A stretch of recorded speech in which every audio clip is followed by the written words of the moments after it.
So what do we do if we need to move a conifer? What we do here is we root prune, and you can do this really any time of year. It's best to do it in the middle of winter, but root pruning, what that means is that you go in and at different angles of the plant around the root ball, you want to dig in and cut that main anchor root.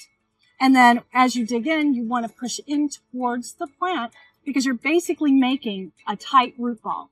And what that will do is it'll force it to create these tiny little feeder roots, which will make it overall better for the plant and healthier when you do get ready to move it.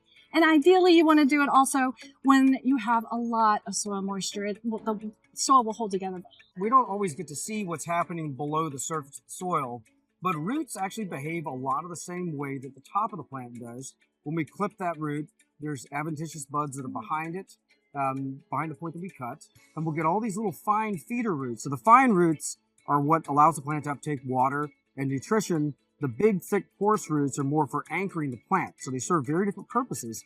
In this case, we want to maximize the number of fine feeder roots so that when we actually move the plant, we don't have either transplant shock or death. Exactly. And so like you said, what I do when I'm root pruning a plant is I like to make a cut at like 12 o'clock, 9 o'clock, 3 o'clock, 6 o'clock, but leave the gaps in between. And especially if you're doing this in a time of year that's not winter, when the plant is mostly shut down, if we cut all the roots all the way around the plant, that could be devastating for the plant. And so we would at one point cut, those sections and then come back a little bit later and then cut the other sections.